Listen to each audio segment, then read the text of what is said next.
Hello everyone. അപ്പോൾ നമ്മളുടെ NEET 2024 നല്ലൊരു റിസൾട്ട് കിട്ടിയിട്ടുള്ള ഒരു മിടുക്കി കുട്ടിയാണ് ഇന്ന് നമ്മുടെ കൂടെ ഉള്ളത്. അപ്പോൾ നമുക്ക് ആളോട് തന്നെ കൂടുതൽ വിശേഷങ്ങളൊക്കെ ചോദിച്ചൊന്ന് മനസ്സിലാക്കാം അല്ലേ. അപ്പോൾ മോളുടെ പേരെന്താ? ഐഷ നാസർ. ഐഷ നാസർ. അപ്പോൾ എവിടുന്നാണ് വരുന്നത്? കായംകുളം, ആലപ്പുഴ. ആലപ്പുഴ. ഓക്കെ. അപ്പോൾ കൂടെ ഉമ്മയും ഉപ്പയൊക്കെയാണ് വന്നിട്ടുള്ളത് അല്ലേ. അപ്പോൾ എന്താണ് ഫീൽ ചെയ്യുന്നത്? ഒരുപാട് സന്തോഷമുണ്ട്. നമ്മള് കുറെ നാളായിട്ട് നമ്മൾ കണ്ട ഒരു ഡ്രീം ഇങ്ങനെ അച്ചീവ് ചെയ്ത ആ ഒരു മൊമെന്റിൽ നിൽക്കുകയാണല്ലോ അല്ലെ. അപ്പോൾ ഭയങ്കര സന്തോഷമാണ്. ഓക്കെ. അപ്പോൾ ബ്രില്യൻ്റിൽ ഈ ഒരു എക്സ്പീരിയൻസ് എങ്ങനെയുണ്ടായിരുന്നു? അപ്പോൾ 1 ഇയർ ബ്രില്യൻ്റ് കൂടെ നിന്ന് പഠിച്ച ഒരാളാണ് അല്ലേ. അപ്പോൾ എങ്ങനെയുണ്ടായിരുന്നു ബ്രില്യൻ്റിൽ ഈ ഒരു എക്സ്പീരിയൻസ്? ബ്രില്യനെ പറ്റി പറയുകയാണെങ്കിൽ എനിക്ക് കിട്ടിയ ഏറ്റവും നല്ല എക്സ്പീരിയൻസ് ആയിരുന്നു ബ്രില്യൻ്റെത്. അത് എല്ലാ രീതിയിലാണെങ്കിലും, ഫ്രണ്ട്സ് ആണെങ്കിലും, മെൻറ്റേഴ്സ് ആണെങ്കിലും, വാർഡന്മാരാണെങ്കിലും എല്ലാം അടിപൊളിയായിരുന്നു. എൻ്റെ ബാച്ച് R26 ആയിരുന്നു. എനിക്ക് കിട്ടിയ അടിപൊളി ഒരു ക്ലാസ് ടീച്ചറിനെ കിട്ടിയത് അജിത് സാറായിരുന്നു. അജിത് പി രാമചന്ദ്രൻ സാർ എന്ന് പറയുമ്പോൾ നമുക്ക് എല്ലാത്തിനും സാറ് നമ്മളെ ഇങ്ങോട്ട് വിളിച്ച് എന്തെങ്കിലും വിഷമങ്ങളുണ്ടോ, എന്തെങ്കിലും പ്രശ്നങ്ങളുണ്ടോ എന്ന് ചോദിച്ച് സാർ തന്നെ നമ്മളെപ്പോഴും മോട്ടിവേറ്റ് ചെയ്യുകയും സാർ തന്നെ ഒരു ക്ലാസ്സിൻ്റെ ഒരു ഫീലായിരുന്നു സാറ്. പിന്നെ വാർഡന്മാരെ പറ്റി പറയുകയാണെന്നുണ്ടെങ്കിൽ നമുക്ക് ഭയങ്കര സപ്പോർട്ടീവായിരുന്നു. നമുക്ക് എല്ലാ കാര്യത്തിലും നമുക്ക് എന്തും ഓപ്പണായിട്ട് പോയി സംസാരിക്കാൻ പറ്റുന്ന വാർഡന്മാരായിരുന്നു. പ്രത്യേകിച്ച് എടുത്ത് പറയാനുണ്ടെങ്കിൽ മെറിൻ മിസ്സും മിനി മിസ്, അവർ രണ്ടാളായിരുന്നു മെയിനായിട്ട്. ഏത് ഹോസ്റ്റലിലായിരുന്നു? ഞാൻ പേൾ ഹോസ്റ്റലിലായിരുന്നു. അപ്പോൾ അവിടുത്തെ എല്ലാ വാർഡന്മാരും അടിപൊളിയായിരുന്നു. എൻ്റെ ഫ്ലോർ ഇൻചാർജ് മെറിൻ മിസ് ആയിരുന്നു. അപ്പോൾ മിസ് നമ്മളെന്നും വൈകിട്ട് റൂമിൽ വന്ന് നമ്മളോട് കാര്യങ്ങളൊക്കെ നേരിട്ട് ചോദിച്ച് ഭയങ്കര ഒരു ഇൻട്രാക്റ്റീവ് ആയിട്ടുള്ള ഭയങ്കര സപ്പോർട്ടീവ് ആയിരുന്നു. പിന്നെ ഗ്ലെന്നെ പറ്റി പറയാനാണെങ്കിൽ ഒരുപാട് ഫെസിലിറ്റീസ് ഉണ്ട്. അതിപ്പം ലേണിംഗ് ആപ്പ് ആണെങ്കിൽ നമുക്ക് ഡൗട്ടൊക്കെ ചോദിച്ച് ക്ലിയർ ചെയ്യാൻ പറ്റും. പിന്നെ അതേപോലെ തന്നെ നമുക്ക് കുറേ എക്സാംസ് അറ്റൻഡ് ചെയ്യാൻ ഇഷ്ടംപോലെ ക്വസ്റ്റ്യൻസ് ലേണിംഗ് ആപ്പിലുണ്ട്. പിന്നെ ലൈബ്രറിയാണ്, ഒരുപാട് ബുക്സ്, അതായത് നമുക്ക് റെഫർ ചെയ്യാൻ വേണ്ട ഒരുപാട് ടൈപ്പ് ബുക്സ് നമുക്കുണ്ട്. ഏത് ലെവൽ, ഹാർഡ് ലെവലാണെങ്കിലും ഈസി ലെവലാണെങ്കിലും നമുക്ക് ലെവലിനനുസരിച്ച് എടുക്കാൻ പറ്റിയ കുറേ ബുക്സ് ഉണ്ട്. പിന്നെ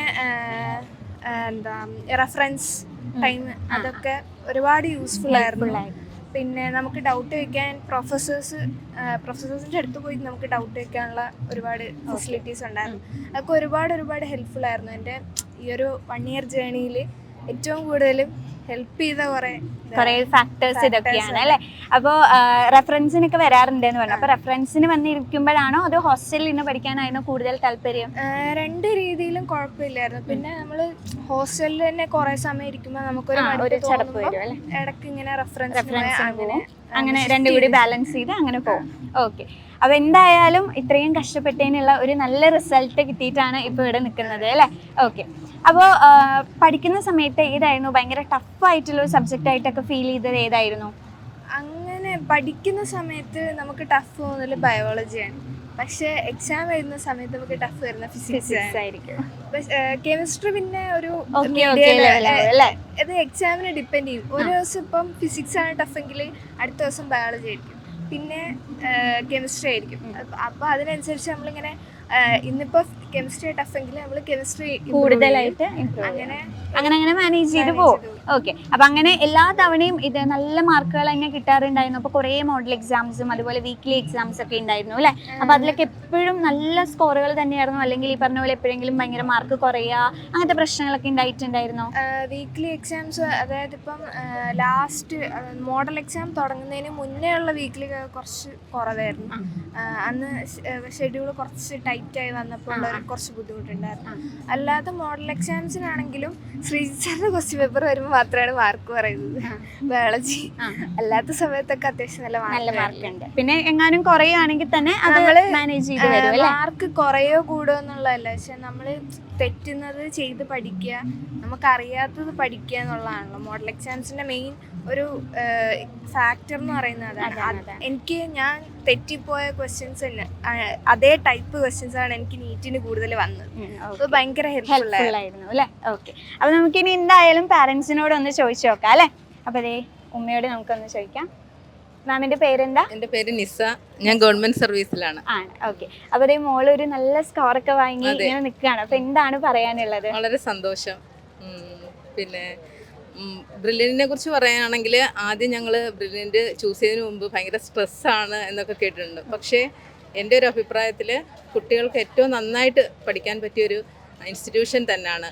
അതോടൊപ്പം ഇവൾ ഇടയ്ക്കിടയ്ക്ക് ചില തലവേദനയും ബുദ്ധിമുട്ടും അങ്ങനെ ഹോസ്പിറ്റലിലൊക്കെ പോകേണ്ട സമയത്ത് അവർ വാർഡൻസ് തന്നെ അല്ലെങ്കിൽ അവിടുത്തെ മിസ്സ് തന്നെ പിന്നെ ഹോസ്പിറ്റലിലൊക്കെ കൊണ്ടുപോയിട്ട് പിന്നീടായിരിക്കും നമ്മളെ വിളിച്ച് പറയാം. നമുക്ക് അങ്ങനെ ഉള്ള ഒരു ടെൻഷനും അടിക്കേണ്ടി വന്നിട്ടില്ല. അപ്പം ഞങ്ങൾ വരണമെന്ന് ചോദിച്ചാൽ പോലും മിറൻ മിസ്സായിരുന്നു അവളുടെ അവിടുത്തെ വാർഡൻ. അപ്പം മിസ്സ് പറയും വേണ്ട, എന്തെങ്കിലും അത്യാവശ്യം ഉണ്ടെങ്കിൽ ഞങ്ങൾ പറഞ്ഞോളാം. അപ്പം അത്രയ്ക്ക് നമ്മളെ ആ ഒരു രീതിയിലായിരുന്നു അവിടെ ട്രീറ്റ് ചെയ്തിട്ടുള്ളത്. പിന്നെ ക്ലാസ് ടീച്ചറിനെ കുറിച്ച് പറയുകയാണെങ്കിൽ അജിത് സാറായിരുന്നു. അജിത് സാറ് വളരെ മോട്ടിവേറ്റ് ആയിട്ടുള്ളൊരു സാറാണ്. അവൾ തന്നെ പറഞ്ഞിട്ടുണ്ട്. അതുപോലെ നമ്മൾ എപ്പോൾ വിളിച്ചാലും അവൾ ചിലപ്പോൾ എക്സാം ചില ദിവസങ്ങളിലൊക്കെ എഴുതിയിട്ട് ഇത്തിരി മാർക്ക് കുറഞ്ഞു എന്നൊക്കെ പറഞ്ഞ് പെട്ടെന്ന് ടെൻസീവായിട്ട് വിളിക്കും. ആ സമയത്ത് സാറ് ഫോൺ കൊടുക്കുകയും അപ്പോൾ അവളുടെ ആ ഒരു സ്ട്രെസ്സ് കുറയ്ക്കാനായിട്ടൊക്കെ ഭയങ്കരമായിട്ട് സഹായിച്ചിട്ടുണ്ട്. അപ്പോൾ എന്തുകൊണ്ട് ഞങ്ങൾ ബ്രില്യൻറ്റ് ഏതൊരു പേരൻറ്റ് ചോദിച്ചാലും ഞങ്ങൾ പറയുന്നൊരു ഇൻസ്റ്റിറ്റ്യൂഷൻ ബ്രില്യൻറ്റ് തന്നെ ആയിരിക്കും. കാര്യം അത്രയ്ക്ക് മോളെ എല്ലാ രീതിയിലും ഈ ഒരു ഉയർന്ന റാങ്കിലേക്ക് എത്താൻ വേണ്ടിയിട്ട് സഹായിച്ചിട്ടുണ്ട്.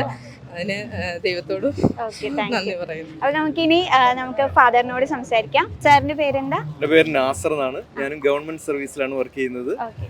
പിന്നെ ബ്രില്യൻറ്റിനെ കുറിച്ച് പറയുകയാണെങ്കിൽ മകളെ സംബന്ധിച്ചിടത്തോളം ഞങ്ങൾ സാറ്റിസ്ഫൈഡ് ആണ്. ബ്രില്യൻറ്റിലെ അപ്രോച്ചും ഞങ്ങൾ അതിലും സാറ്റിസ്ഫൈഡ് ആണ്. കാരണം കുട്ടിയെ നല്ല രീതിയിൽ കോച്ച് ചെയ്തു, നല്ലൊരു സ്കോർ നേടാൻ കഴിഞ്ഞു എന്നുള്ളത് വളരെ സന്തോഷമുണ്ട്. അത് ബ്രില്യൻറ്റിനോടും നന്ദിയുണ്ട്. പിന്നെ പുറത്ത് പിന്നെ പലതും പറഞ്ഞിരുന്നു എങ്കിലും പക്ഷേ ഞങ്ങൾക്ക് കുട്ടിയെ ചേർത്ത് ബ്രില്യൻറ്റിൽ കോച്ചിങ് തുടങ്ങിയപ്പോഴാണ് കാര്യങ്ങളൊക്കെ മനസ്സിലായത്. കുട്ടിയോട് നല്ല അപ്രോച്ചായിരുന്നു. ഹോസ്റ്റലിലെ ജീവിതവും അതുപോലെ തന്നെ പഠനവും ഒക്കെ വളരെ ഉഷാറായിരുന്നു.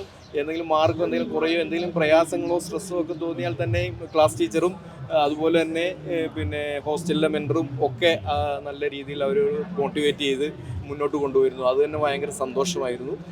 എന്തായാലും തീർച്ചയായും ഞങ്ങൾക്ക് അതിനനുസൃതമായ ഒരു വിജയം ഞങ്ങൾക്ക് ലഭിച്ചു എന്നതിൽ വളരെ സന്തോഷമുണ്ട്, ആത്മാഭിമാനമുണ്ട്. പിന്നെ ബ്രില്യൻറ്റ് കുറച്ചും ഉയരങ്ങളിൽ എത്തട്ടെ എന്ന് ആശംസിക്കുന്നു. അപ്പോൾ എന്തായാലും നല്ലൊരു മാർക്കൊക്കെ കിട്ടിയ സ്ഥിതിക്ക് ഏതാണ് ഡ്രീം ക്യാമ്പസ്? അങ്ങനെ ഡ്രീം ക്യാമ്പസ് എന്നൊക്കെ ചോദിക്കുകയാണെങ്കിൽ ജിപ്മറായിരുന്നു ഡ്രീം ക്യാമ്പസ്. പക്ഷെ എൻ്റെ റാങ്കിന് കിട്ടത്തില്ല. പക്ഷെ ഇപ്പോൾ സ്റ്റാൻലി മെഡിക്കൽ കോളേജാണ് ഞാൻ നോക്കുന്നത്. ഭയങ്കര അടിപൊളി കോളേജാണ്, അക്കാഡമിക്സ് എല്ലാം അടിപൊളിയാണെന്ന് പറഞ്ഞപ്പോൾ ആ കോളേജാണ് ചൂസ് ചെയ്യുന്നത്. അപ്പോൾ എന്തെങ്കിലും സ്പെഷ്യലൈസേഷൻസ് ഒക്കെ മനസ്സിൽ കണ്ടു വെച്ചിട്ടുണ്ടോ? ഏതാണ്? ന്യൂറോ സർജൻസിയാണ് സ്പെഷ്യലൈസ് ചെയ്യാൻ ഉദ്ദേശിക്കുന്നത്. പിന്നെ എനിക്ക് ന്യൂറോളജിയിൽ സയൻറ്റിസ്റ്റ് ആവണമെന്ന് താല്പര്യമുണ്ട്. അപ്പോൾ ഫർദർ സ്റ്റഡീസ് അങ്ങനെ പോട്ടെ അല്ലേ. അപ്പൊ എന്തായാലും ആഗ്രഹിച്ച കാര്യങ്ങളൊക്കെ നടക്കട്ടെ എന്ന് ഞങ്ങൾ എല്ലാവരും ആത്മാർത്ഥമായിട്ട് ബ്രില്യൻ ഫാമിലി ഒക്കെ പ്രാർത്ഥിക്കുകയാണ്. അപ്പോൾ all the very best. Entrance സംബന്ധമായ വാർത്തകളും അപ്ഡേഷനുകളും ഏറ്റവും വേഗം ആധികാരികമായി അറിയാൻ ബ്രില്യൻ സ്റ്റഡി സെന്റർ പാല യൂട്യൂബ് ചാനൽ സബ്സ്ക്രൈബ് ചെയ്യുക, ബെൽ ഐക്കൺ അമർത്തുക. ഈ വീഡിയോ മറ്റു സുഹൃത്തുക്കളിലേക്കും മാക്സിമം ഷെയർ ചെയ്യുക.